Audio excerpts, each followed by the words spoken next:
Quarta-feira é dia de tribuna livre e hoje eu queria convidar o senhor Daniel Lima Menezes.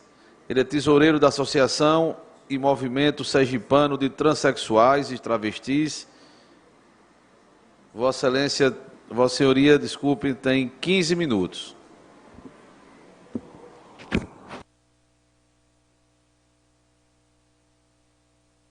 Bom dia a todos e a todas. Obrigado por essa oportunidade de estar aqui presente. Comentar um pouco sobre o Dia Internacional de Combate à LGBTfobia, pois como homem trans que sou e que faço parte de uma população que é invisibilizada pela nossa sociedade ainda. Somos invisibilizados pelo medo, pelas violências contra os nossos corpos, pela dúvida de quem somos nós e o que queremos. Somos pessoas que estamos lutando por direitos e de combater essas violências que sempre são geradas pela nossa vivência, pelos nossos corpos. Esse Daniel que vos fala hoje, saiu de um lugar de invisibilidade para hoje conseguir um acesso à Universidade Federal do Sergipe, pois sou formado em farmácia, sou mestrando em ciências farmacêuticas, para tentar mudar um pouco essa realidade que é a nossa realidade de pessoas trans vivendo dentro da nossa sociedade tão preconceituosa, principalmente aqui em Sergipe e Aracaju. Mas mesmo assim, tendo essa consciência desse meu privilégio, muitos dos meus pares não se encontram nessas condições, sequer chegaram ao ensino médio para ter uma realidade melhor do que a minha. Se hoje estou aqui recebendo esse privilégio, nesta casa, foi porque houve muita luta, houveram muitas pessoas antes de mim, pessoas e movimentos sociais que fizeram, que abriram esse espaço para que hoje pudéssemos estar aqui falando para as senhoras e senhores. Essas vozes, a minha voz e a voz de muitas outras pessoas aqui, viveram negligenciadas pelo Estado, pelo governo, pelo serviço público por muito tempo. Pela violência, pela falta de perspectiva de vida, de uma melhor perspectiva, de dias de segurança, segurança que para nós é um privilégio ter, que deveria ser um direito a ser conquistado para todas e para todos. Ainda assim, a luta contra a LGBTfobia é diária nas nossas vidas, pois estamos tentando ainda nos inserir nos espaços sociais, nos poderes públicos, porque foi nos negado essa representatividade há tanto tempo. Somos uma parte da nossa sociedade que ainda não nos respeita ou sequer nos considera em suas ações e suas políticas públicas. Principalmente quando se trata de respeito, de inserção nas escolas, nas universidades, nos ambientes de saúde, vemos muito preconceito e que estamos lutando a cada dia mais, para que possamos melhorar essa realidade que é a nossa realidade. Essa luta por inclusão não deve ser só nossa, da população LGBTQIA+, deve ser de toda a nossa sociedade. Pois quando a violência chega para um corpo LGBTQIA+, ele reverbera para outras pessoas. Pois não é só um corpo, uma pessoa que estamos falando. Existe uma família, existe um ciclo de amigos, existe uma representação de sociedade ali. Aquela pessoa representa uma parcela da nossa sociedade. E essa representação não pode ser minimizada ou desmerecida. E mesmo assim, sendo essa representação, somos todos nós que nos chocamos e não somamos a dor da perda daquela vida que vai ser cefada diante da violência e do preconceito da nossa sociedade. Estamos falando dessas violências finais, aquelas que ceifam o último fio de vida dessa pessoa. Mas precisamos falar daquelas violências iniciais, aquelas risadas, os preconceitos, disfarçados de piadas, do humor, do preconceito destilado em forma de opinião, que se reverbera, se diz que é a liberdade de expressão do outro. Esses preconceitos e essas violências não só podem, como devem ser combatidos. E todos e todas nós temos o dever, enquanto vivemos nessa sociedade, de combater esse tipo de violência. Se o nosso objetivo é ter uma sociedade com menos desigualdades, com menos violências, com menos preconceitos, então todas e todas nós precisamos combater essas violências em conjunto. Começando pelos nossos círculos mais íntimos, pelos nossos familiares, pelos nossos amigos, pelos nossos amigos de trabalho, pelas nossas redes sociais. Precisamos entender que essa luta não é só de uma população, mas sim de todos nós. Precisamos entender quais são as verdadeiras violências que promovem ao estado final, que é a ceifação da vida de uma pessoa. E não podemos pensar que isso deveria ser uma normalização, que deveria ser normal ter essa vida dessa pessoa ceifada sem ter, ao menos, a probabilidade de lutar por ela. É tão excludente, é tão hipócrita, às vezes, o que a nossa sociedade faz, que aponta o dedo como se fosse uma arma na cara das pessoas LGBTs e incita esse ódio, que matam indiretamente uma pessoa LGBT a cada 23 horas aqui no Brasil. Esse é um dado público, um dado real.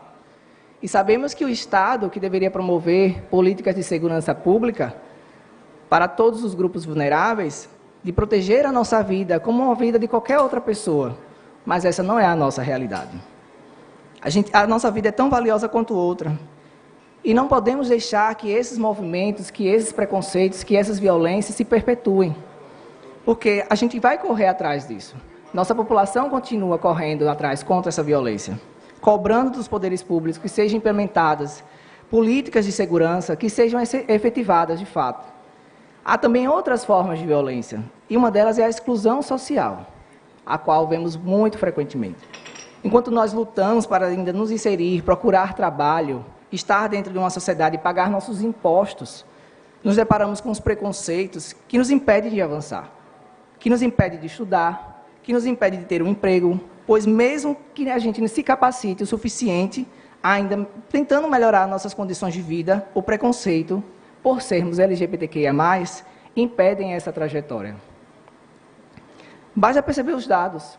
Ainda somos a população que mais vive na prostituição de forma compulsória.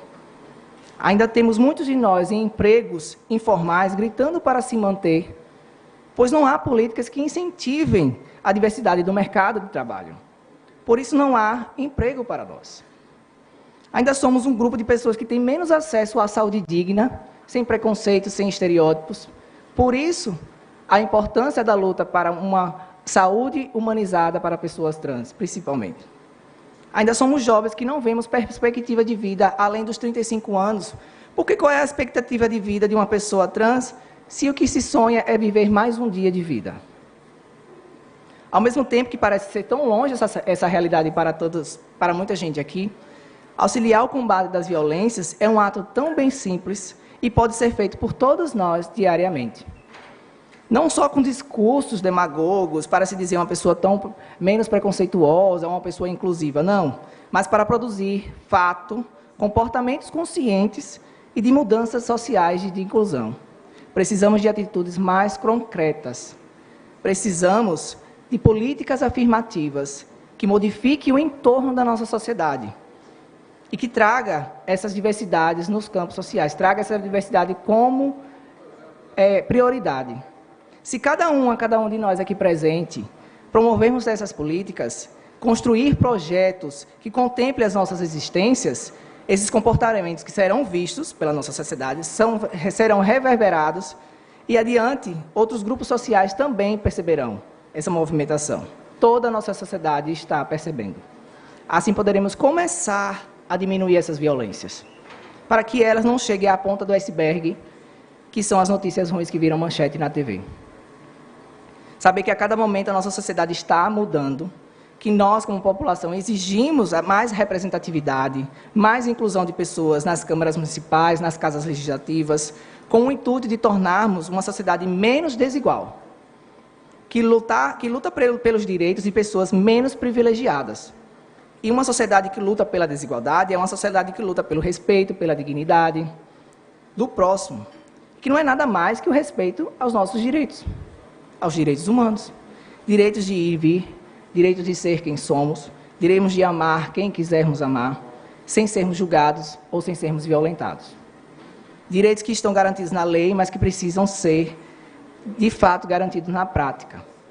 Entendendo que hoje essas violências são crimes. E as pessoas que cometem esses crimes precisam ser responsabilizadas pelos seus atos. Precisam entender que a lei é para todos e que seu direito não sobrepõe ao direito do outro.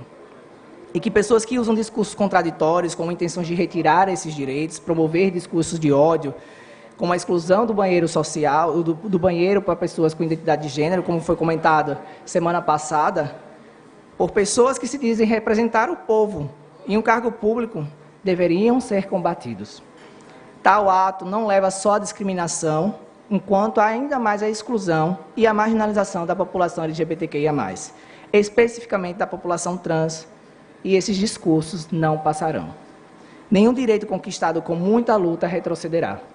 Precisamos de representantes públicos que se comprometam em lutar pela inclusão social, lutar contra a desigualdade social, e não pela exclusão.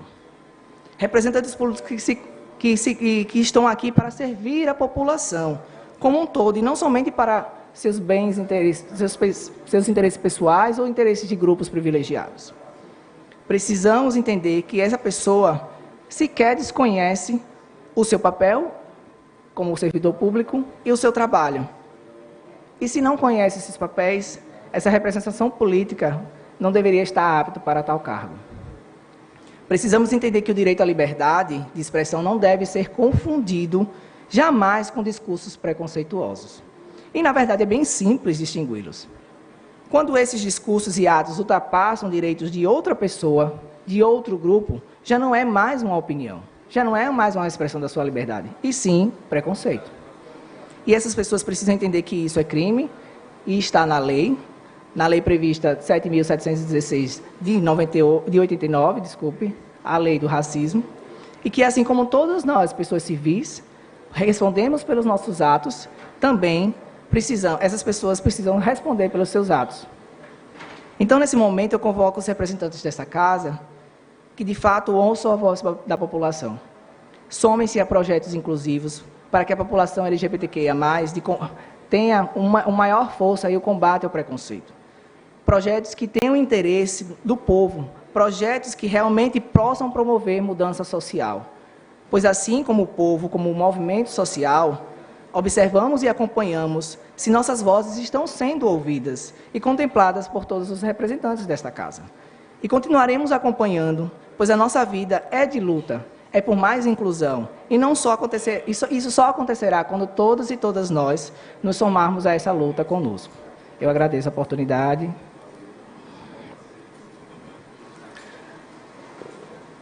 Senhor Daniel Lima, já fez a sua